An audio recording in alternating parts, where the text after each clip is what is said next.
The bear story was intense, literally. But yeah, so we got there, and it was really stressful getting up there because you arrive there, and your crew, my crew is a throw together crew. So, we have 20 guys, gals from different stations all over Montana, North Dakota, and Wyoming. So, you're getting to know each other and stuff. You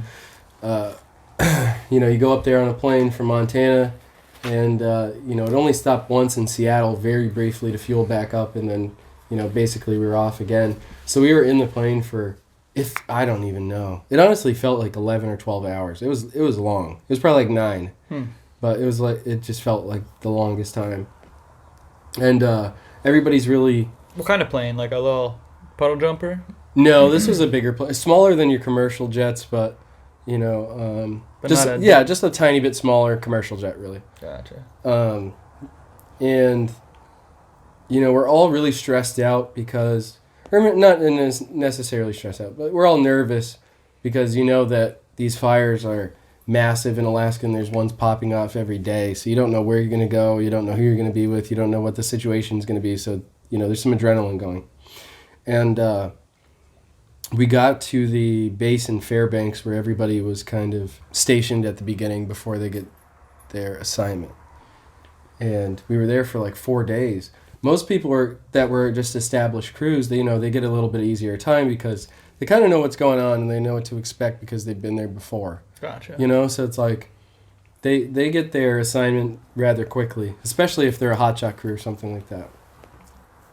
We didn't get our assignment for 4 days. So we're just like sitting around, and it's very militaristic there because we're at a military base, okay? And where did you say you were? Fairbanks. Yeah, so we're at a military base. And our crew bosses were great guys, but they were fucking strict.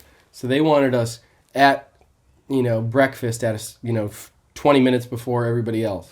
They wanted us at lunch 20 minutes. We still had a schedule every day. Trying to make everybody look good. Exactly. Yeah. Nobody out of line. Everybody's shirts tucked in, et cetera, et cetera. Yeah. No tattoos showing. That's understandable on a military base. Yes. Yeah. They're trying to move up. I had tattoos on my arms. On the lower part. So I was the only long sleeve I brought other than my yellow, which you don't wear unless you're on a fire, was my sweater. So I was wearing a fucking sweater and it just sucked. I was just sweating my ass off. What's the temperature like summer in Alaska? It was the hottest and longest duration of heat in Alaska's history. That's where they had all the wildfires. So it was the driest period Alaska's seen in the last 50 years. Jeez. Because at night, there's no night. First off. Oh, it just gets a little dim? Tiny bit. It's like, say if, sunset here, June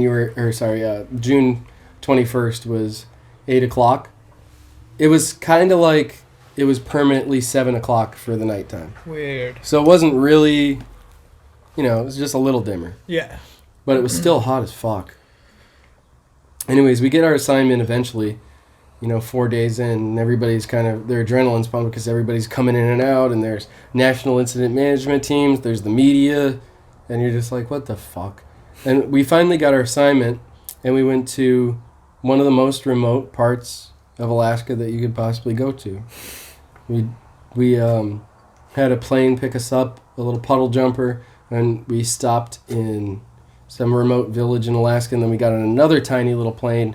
And our crew is split up because we have 20 guys, but these planes only wanted 4 people. Okay, yeah. So, and they got our weight too. So the bigger guys were last. So there was 2 guys that we had on the crew that one dude was just really tall, and the other guy was a little fatter. And those guys, they didn't want him on any plane, so they had to go alone. I left at 10 on the first plane. They left at 9 at night. Wow. So they it was just a logistical nightmare.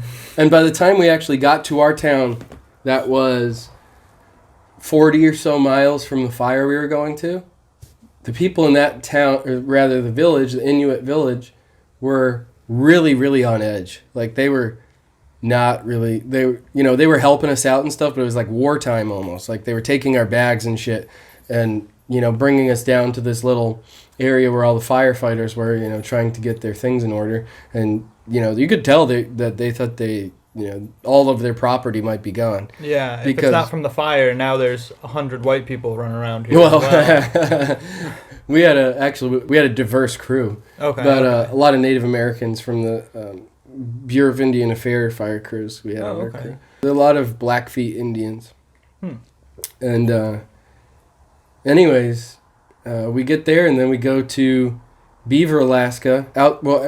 We were in Beaver, Alaska. We got to outside of Beaver, Alaska, like 40 miles on the Yukon River, which is like notorious. The Yukon River is like a point of trade for Native peoples and indigenous peoples of Alaska from way back in the day, and now it's still used because these remote villages, a lot of the time, you need cars and stuff like that. They're not flying commercial jets in there. Right. You know what I mean?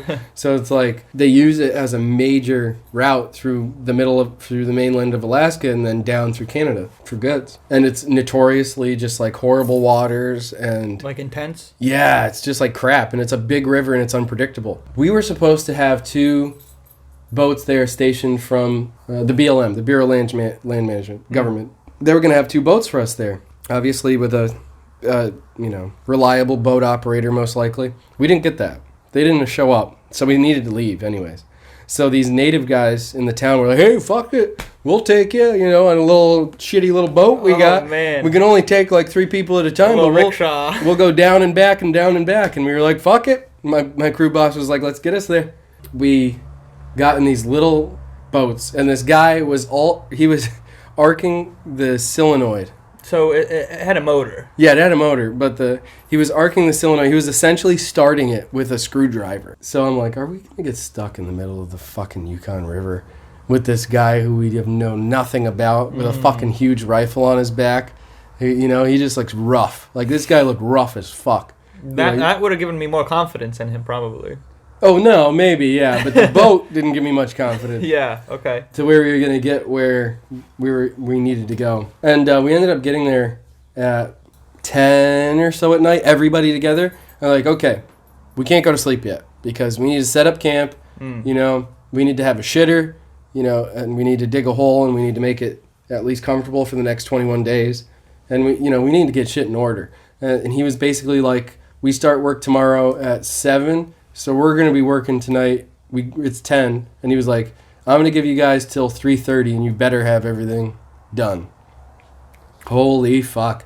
So we originally had 20, but we ended up with a medic and then 2 shooters for bears. So basically what we did is my crew boss basically said, okay, we're going to have some people designing the kitchen and setting the food up and setting the refrigerator up and all that stuff.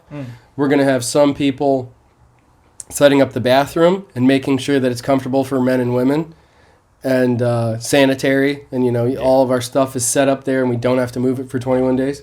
And then we have certain people setting up the heli-spot, which is the fucking worst job, so I'm happy I didn't get that.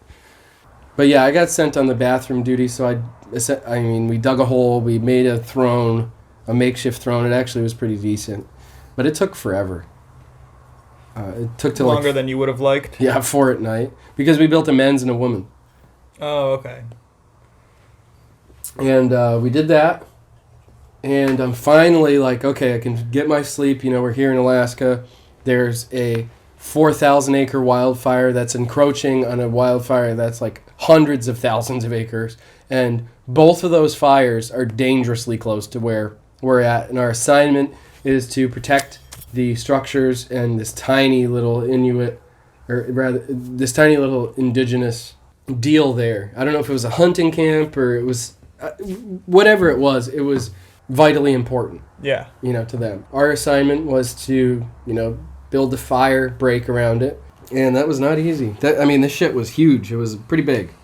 The fire or the compound? The compound, yeah. The structures were like really far apart. It would be much more helpful if it wasn't. But yeah, in this scenario, the structures were really far apart. So a fire break is basically in front. You'll have like 4 or 5 guys on chainsaws. Each of them will have 1 or 2 guys behind them just to kind of clear stuff away from them. And they're clearing stuff to get to trees. They cut the trees down, and then everybody else comes behind and they kind of make sure that the swath that they cut is perfect. So where we're going to have bushes and trees on the outside of our line and bushes and trees on the inside of our line, and whatever is in between that of 25 feet, it gets taken out to mineral soil. Okay. So if it's really thick and trees everywhere, you take everything out. And you don't want shit there. You don't want no fuel to carry that fire across. The fires were really wind-driven at the time. They were having like crazy wind. With the wind like that, it could push embers across your line and stuff. So we had to make the line wider, and we had to make it a little bit more void of vegetation than your average fire line. Your average fire line, sometimes it's this big. And that'll stop a fire. But it just depends where you're at. Like if there's a lot of wind and huge fuel, like huge trees and stuff, then obviously the fire line gets bigger and the amount of trees and brush that you cut on either side gets bigger. But so we basically did that, and we created really a big rectangle around the entire structures and everything. I mean, it was perfect, and it was 25 feet with nothing. And I mean, it was thick. It was thick there. You had rose bush, and you had cottonwoods, and you had black spruce, and there was just a shitload of fuel. Operating the chainsaw there was ridiculous. I mean, you're talking about 100% humidity, 90 degrees for 21 days. Yeah. And you're just cutting, Wow. And it's like you don't really get, So is that what you were doing most of the time, is just creating the line? Oh, yeah. Okay, yeah. The only other job noteworthy on this entire thing was the people that were directing the helicopters to come in and out. For sling loads and for, if we needed fuel for the chainsaws. Yeah, resupply guys. And I only did that one day, and honestly, it sucked. Intense? No, it was just boring. Oh, yeah. Opposite. Yeah, it was the opposite. And it was one of the first days, too, so it wasn't like I was getting a break. Yeah. And they rotate people. So I just kind of got the shit end of the stick. I heard a story about bears and like a lone shooter in the darkness while you guys were all trying to sleep. The first night, actually. I forgot about that. The first night, I finally get to sleep in my tent. And I was cognizant that there was, I was aware that there was grizzlies in the area and there was black bears in the area. I finally get to sleep, and some people are still awake. Like I can hear people talking, but I kind of set my tent up a little further away. And I hear that I had willows behind me, a bunch of thick willows, young too. And I could hear them crunching. And I woke up, and I was like, what's that? I thought it was somebody taking a piss or something. So I was like, okay, whatever, And I hear more. And I'm like, all right, this is definitely an animal. It just sounded like shifty, like an animal. No one's running around. And the bear was going back and forth. And I just assumed it was a bear at this point because he was dangerously close to my tent. And I could just hear his paws go down and, the weight. And he came around my tent, like right where my head was. And he was like, For some reason, I thought at that point that it possibly could have been a wolf. And I was just kind of throwing myself off. Not that really would have calmed me down. He came in front of my tent. And in front of my tent, when I look out, I had my rain fly open in the front, but not the sides and back. So I could see everybody else's tent pretty much in front of me. And I was kind of like the last one on this side. And I saw him like kind of be interested in my tent. And he kind of moved away. And I saw him walk directly in front of my tent and beelined for this girl Morgan's tent. And I'm like, all right, that's like a pretty big grizzly. Like not full-grown adult, but... You saw it. Yeah, but pretty fucking big. Like a teen. And, he was super curious. And he's like, what are these tents? Like, what the fuck is this? Yeah. This is where I come down to fish. Right. This is... Because we were very close to the river. Yeah. It's like, what is this bullshit? And as he gets a little, too damn close to Morgan's tent, and he's bluff charging it at this point, because maybe she was rustling or something, I don't know. But so he was trying to intimidate, the tent. Yeah, he was, bluff charging the tent, and then kind of coming back and moving around, and I just start screaming, bear, bear, and everybody kind of, woke up, and everybody else is kind of in unison screaming bear, and this one dude gets out of his tent, and, he's far away, but I don't understand that. He got out of his tent with nothing but his fucking boxers on. And he's like, bear, bear, go, making himself big. And we hear everybody get down, and he drops on the ground, and I dropped in my tent and held my head. And the shooter came up, and he just starts firing off at this bear, and he clips him in the hind leg, and the bear got away. And he came back like 3 nights in a row, but they finally got him. And it was scary, though. It was scary because every night I heard him rustling around, and I was like, what the fuck? Once I saw that it was a bear, I was like, holy fuck. This thing will fuck me up.